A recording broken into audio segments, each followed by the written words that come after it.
प्यारे बच्चों, कक्षा 10।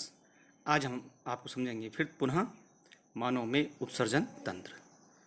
पिछले अध्याय में हमने पढ़ा था कि मनुष्य किस प्रकार से उत्सर्जी पदार्थों का निष्कासन करता है, मनुष्य में उत्सर्जन तंत्र किस प्रकार से कार्य करता है, ठीक है, और मूत्र निर्माण किस प्रकार से होता है। थोड़ा छूट गया था, उसको हम विस्तार से आज आपको बताएंगे।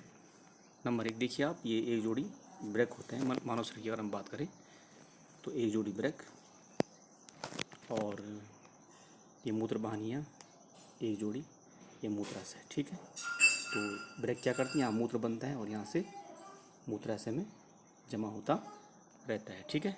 उसके बाद उसको हम शरीर से बाहर निकाल देते हैं। ये समझा चुका हूँ आपको मैं। और ये ब्रेक की शरीर में यथास्थिति की ब्रेक हमारे शरीर में कहाँ स्थित होते हैं।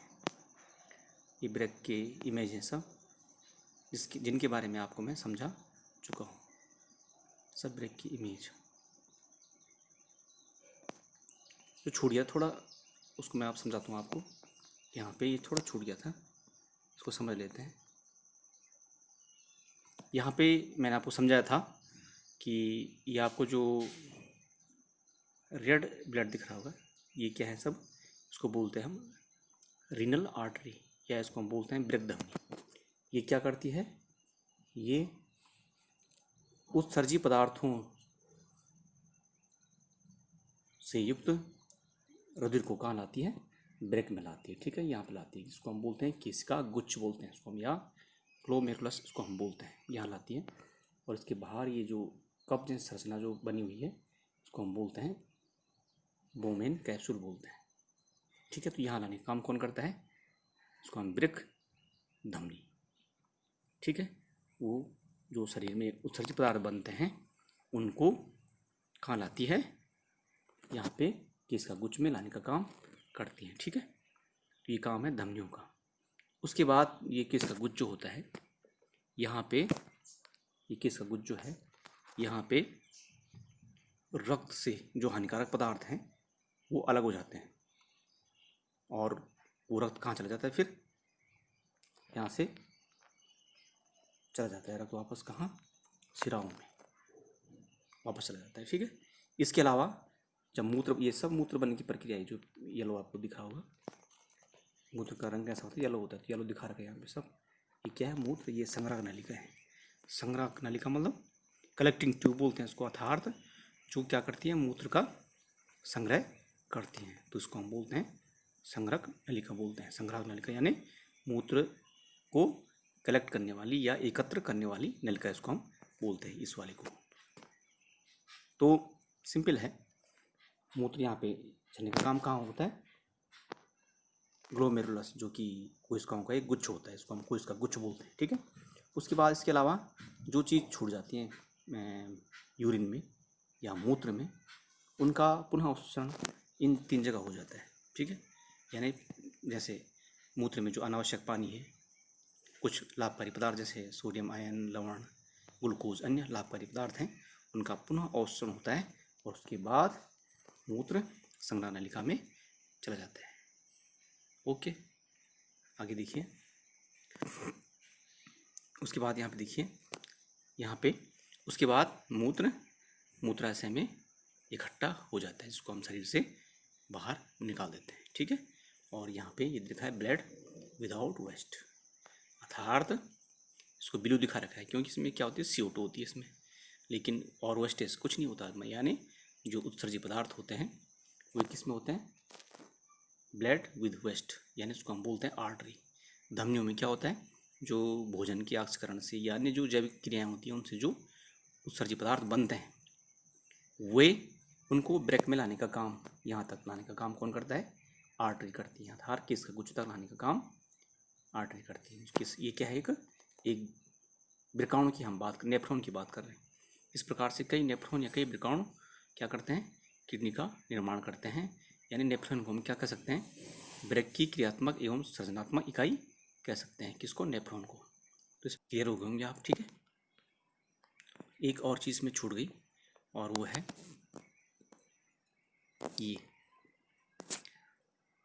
देखो, कभी कभी क्या होता है कि किन्हीं कारणों से हमारी अनियमित दिनचर्या से, या हम कह सकते हैं कि खान पान से, कुछ मेडिकेशन जो पेन किलर होती है उनको लेने से, मूत्र को अधिक देर तक रोकने से और कम पानी पीने से, भारी आघात से कई कारण हो सकते हैं, उच्च रक्तदाब से कई कारण हो सकते हैं, जिनके कारण कभी कभी जो ब्रेक होते हैं वो सही प्रकार से काम करना बंद कर देते हैं, ढंग से काम नहीं कर पाते। एक स्थिति ये होती है कि ब्रेक सही प्रकार से काम नहीं कर पाते, और एक स्थिति ये होती है कि ब्रेक पूर्ण रूप से, इसको हम बोलते हैं कि अक्रियाशील हो जाते हैं, या इसको हम बोलते हैं किडनी फेलियर बोलते हैं इसको। जब किडनी या जब ब्रेक जो होते हैं वो पूर्ण रूप से काम करना बंद कर देते हैं, तो इसको हम बोलते हैं किडनी फेलियर। अर्थात किडनियाँ शरीर में तो रहती हैं लेकिन वो कोई कार्य नहीं कर पाती, अर्थात वहाँ रक्त में जो उत्सर्जित पदार्थ होते हैं उनको अलग करने में असमर्थ हो जाती है। इसके लिए हमें क्या करना पड़ता है, डायलिसिस मशीन का प्रयोग करना पड़ता है। उसके बाद इसको हम बोलते हैं कृत्रिम ब्रेक। इसके अलावा एक और तरीका है, उसको हम कह सकते हैं कि उसको हम बोलते हैं, हम ब्रेक का प्रत्यारोपण कर सकते हैं। ठीक है, प्रत्यारोपण का मतलब क्या होता है कि किसी स्वस्थ व्यक्ति, किसी भी, हर व्यक्ति में 2 किडनियाँ होती हैं, फिर बताया आपको मैंने। ठीक है, तो व्यक्ति एक किडनी से पूरे किडनी क्या कर सकती है, पूरा काम कर देती है शरीर का। ठीक है, तो एक किडनी कोई दान कर सकता है, इसके लिए ब्लड मैच होना चाहिए और डोनर मिलना चाहिए। ये तो तब की बात है जब किडनी पूर्ण रूप से काम करना बंद कर देती है, लेकिन फिर भी जब किडनी पूर्ण रूप से काम करना बंद कर दे, या किडनी की क्रियाशीलता कुछ घट जाए या सही प्रकार से काम नहीं कर पाए, तो उसके बाद हमें क्या करना पड़ता है, जो रक्त में उत्सर्जित पदार्थ होते हैं उनको अलग करने के लिए इस डायलिसिस मशीन का प्रयोग, या कृत्रिम ब्रेक इसको हम बोलते हैं, उसका प्रयोग हम करते हैं। इसमें देखो एक पीड़ित व्यक्ति है, इस व्यक्ति की जो इस किडनियाँ हैं जो वो ढंग से काम नहीं कर पा रही, तो इसको हम डायलिसिस मशीन से गुजारते हैं इसके ब्लड को। तो सबसे सर्वप्रथम यहाँ शुरू करते हैं। पहले क्या करते हैं कि शरीर किसी भाग में जोड़ते हैं शरीर को। ठीक है, एक तो किससे जोड़ते हैं, ये धमनियों से जोड़ते हैं, धमनी से, ये धमनी का मार्ग है। ठीक है, तो धमनी से जोड़ते हैं एक इसको, इस मार्ग को, और एक मार्ग को जोड़ते हैं किससे, सिराओं से जोड़ते हैं इस वाले को। 2 सिरिंज हैं, एक धमनियों के लिए और एक सिरिंज किसके लिए है, सिराओं के लिए। अब क्या होता है देखो, उसके बाद जिस व्यक्ति का जो काम हमारी जो किडनी नहीं कर पाती वो ये कृत्रिम किडनी करती है। ठीक है, यहाँ से ब्लड को हमने गुजारा, यहाँ से ये है धमनी से पंप का मार्ग, यहाँ से दाब बढ़ता है, कहाँ जाता है, यहाँ जाता है, इसको जिसको हम बोलते हैं डायलिसिस मशीन, या ये क्या होती है, चयनित पारगम्य झिल्ली की बनी नलिकाएँ होती हैं। जिस प्रकार से हमारा क्या होता है कि इसका गुच्छ होता है, वोमेन संबुड जिसको हम बोलते हैं, जहाँ से उत्सर्जित पदार्थ अलग होते हैं रक्त से, उसी प्रकार से ये भी एक नलिकाएँ होती हैं, और एक क्या होती है, अर्धपारगम्य होती हैं। और क्या होता है जब ब्लड यहाँ से गुजरता है, कौन सा, इसको कौन लाती है, धमनियाँ लाती हैं। धमनियाँ शरीर से वेस्टेज यानी कि जो हानिकारक पदार्थ होते हैं, जो उत्सर्जित पदार्थ होते हैं उनको, जैसे यूरिया, अमोनिया, यूरिक अम्ल, क्रिएटिनिन, अन्य जो पदार्थ होते हैं उनको कहाँ तक लाती है, यहाँ तक लाती है। ठीक है, और यहाँ से फिर क्या होता है, जब पदार्थ यहाँ पहुँचते हैं तो यहाँ ये नलिकाएँ क्या करती हैं, उत्सर्जित पदार्थों को, हानिकारक पदार्थों को, ये झिल्ली होती है वो अलग कर देती है। ठीक है, और वो कहाँ, इस चैम्बर में जमा होते रहते हैं।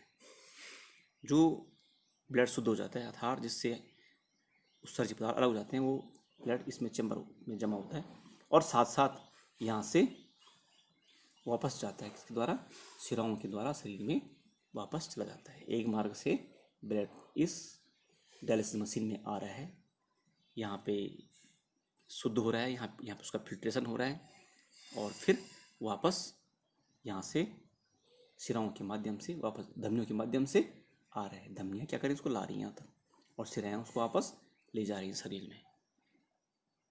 ये कृत्रिम ब्रेक जो होता है, ठीक जो हमारा प्राकृतिक ब्रेक उसी तरह कार्य कर रहा है।